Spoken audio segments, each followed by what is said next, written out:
So I've been asked about two players in specific and their contracts and how long it may take. So I want to talk about that, and also I want to give you my breakdown of how I would rank the NFC East head coaches right now. So let's talk about it. You want Philly food? Yeah, let's do it. Let's do it. What's going on, you guys? It's your boy Joe Castro, aka Philly Fresco, and it is Philly the podcast. So today I want to go over the NFC East head coaches and rank them 4-1. And I also want to talk about two of our players that we have not re-signed yet that a lot of people have been asking me about, and I want to clear some air on there and just tell you what I know. Now, before we get into that, be sure to hit that like, hit that subscribe, join the family. We are on the road to 5K. We are less than 300 away from 5K. I would really appreciate you guys just hitting that sub and liking it up and sharing it with a friend so we can hit that before the season.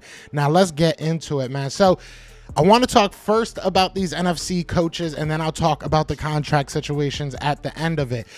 So we'll start with number 4, all right? Number 4, I have Ron Riverboat Rivera. Now, if you follow me on Twitter, you already saw a little bit of an explanation on why I put these guys there, but I'll give more of an explanation here. Definitely follow me on Twitter, though, at PhillyTP. So why do I have Riverboat Ron as number 4? I think that he's a great coach. I think that he's a great I think that he's great at building a team, building a culture, getting your team on the right track. I just don't know if he's a Super Bowl winning coach. And now you're looking at what they're going to do with that quarterback situation. It's going to be up in the air. I'm very impressed with what he's been able to do with the shaky situation they've had at the quarterback position for so long. And realistically, if they are to sell that team, it might help, Ron Rivera, to be honest, because then it's not as much craziness going on in the back end. But as of right now, I feel like putting him at the number 4 spot is fair. I think obviously Washington is the least successful of the 4 teams in the past 5 to 10 years. So I think that that's fair, especially in his tenure. He hasn't, brought them to the Super Bowl. He hasn't brought them into a playoffs yet. So I have to put him at number 4 for now. We'll see how that changes over the year.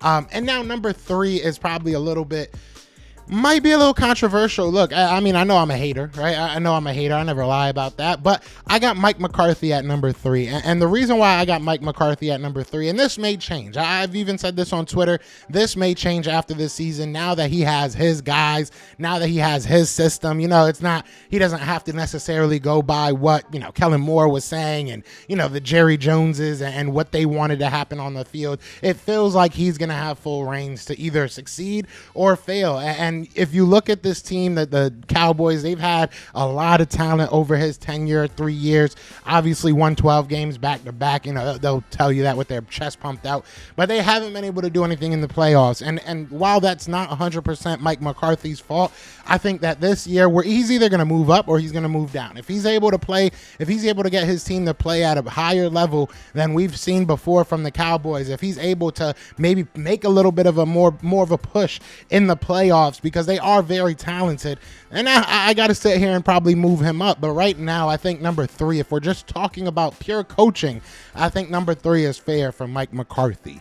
Now, number 2, I mean, if you know me, you know who number 2 is. It ain't Nick Sirianni, I'll tell you that much.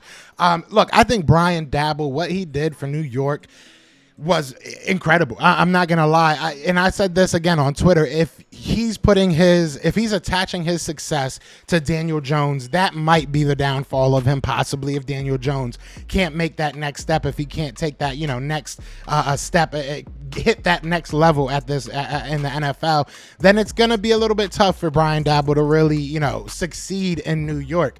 But when you look at what he did last year, I mean, the year before that, they looked in shambles. They looked absolutely terrible. And then on top of that, you lose players, right? You lose a guy like James Bradbury. You lose a couple of other guys you never really had, right? Shout out to Fast and Furious. You never really had them. You never really had a Kenny Golladay. You never really had a Kadarius Toney. So all the weapons that you really did have, you didn't really have. So he was making something out of nothing all season, able obviously to make the playoffs and even win a game. I mean, we can sit here and, argue till my face is blue about how Minnesota's not that good of a team, but they won a game in the playoffs. At the end of the day, the Giants went out there and they did what they were supposed to do in the playoffs, and that was to win a game. So, look, I can't take away what Brian Daboll has done. It has been pure coaching. It has been pure X's and O's. Are there things that he has to improve upon? I'm sure there is. But watching what he did last year, I don't want to say I'm nervous about what this team is going to be, but I'm intrigued to see where they're going to go next. What's the next step for Brian Daboll? So I have him at number 2.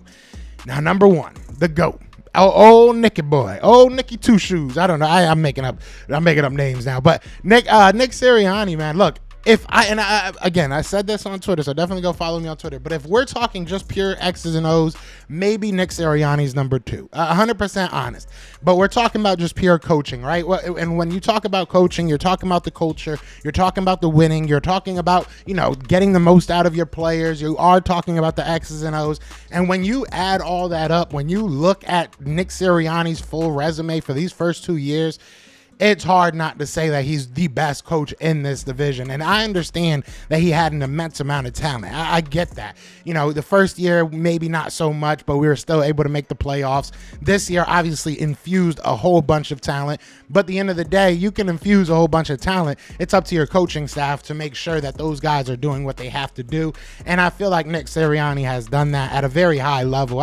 I think that just like I am intrigued to see where Brian Daboll goes year 2, I'm very, very interested to see where Nick Sirianni goes year 3, and now with a new defensive coaching staff. So, and now you have a new offensive coordinator, whereas we know, it's Nick Sirianni's offense, but we have a new guy calling plays. So it's going to be very interesting to see how that dynamic works.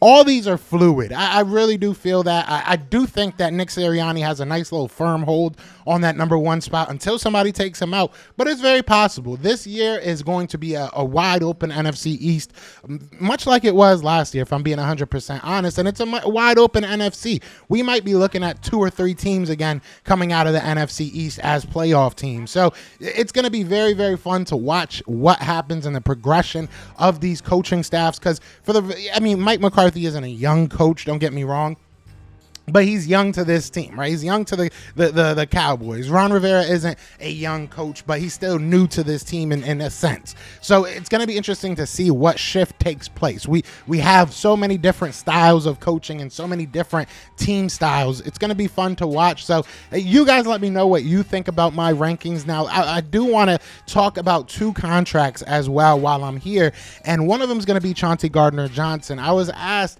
how long can this realistically take? Is this something that can drag out for another week, drag for another couple of weeks?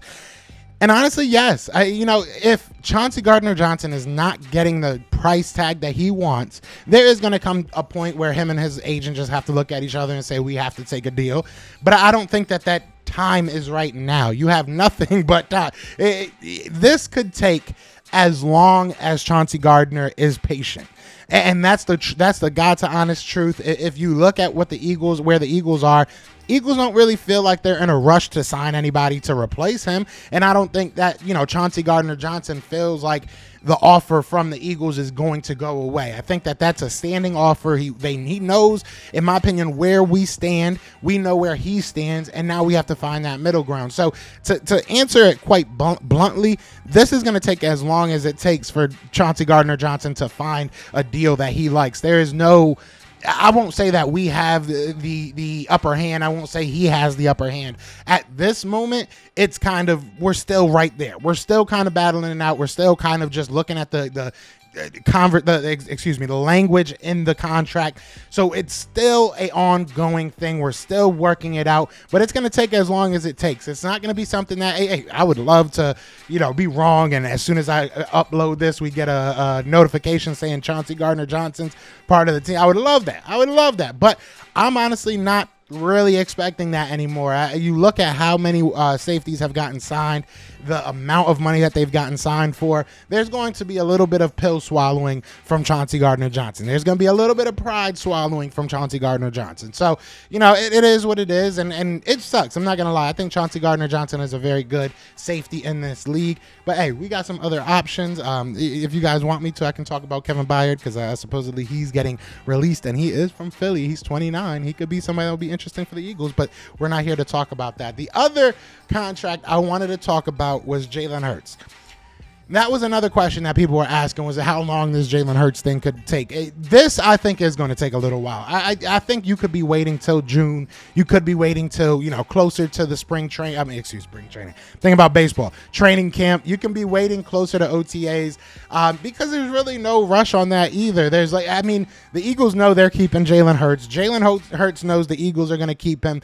Jalen Hurts' agent, Nicole Lynn, she knows that the Eagles want to keep him. There's no secret that this is going to happen. So again, it's contract language. It's guaranteed money. I'm sure Nicole Lynn is going to want to get a bag for her client. Like, this is a big moment, not just for Jalen Hurts, but Nicole Lynn as well. I mean, she's a great agent, don't get me wrong, but this is going to be probably her most high profile contract that she's gotten signed. So it's going to take a long time. Like I said, you're probably looking till about June, maybe July, maybe August, early August. Like, it's going to probably take a couple months because there's no rush on either end. And again, this is another one. I would love to be wrong. If they're able to just figure it out this week and get it done and it's over with, awesome. But right now, there's really no need. I think that Jalen Hurts, like I said, he knows what's happening. The Eagles know what's happening. His agent knows what's happening. So there's really no rush. I wouldn't get too frustrated. I know I've seen some people in the comments saying I'm kind of nervous that we're paying all these other people and not our quarterback. It's going to happen. At the end of the day, I don't know this for sure, so I want to preface this part with that. But I don't know this for sure, but it feels like Jalen Hurts is saying, go out there and get my guys.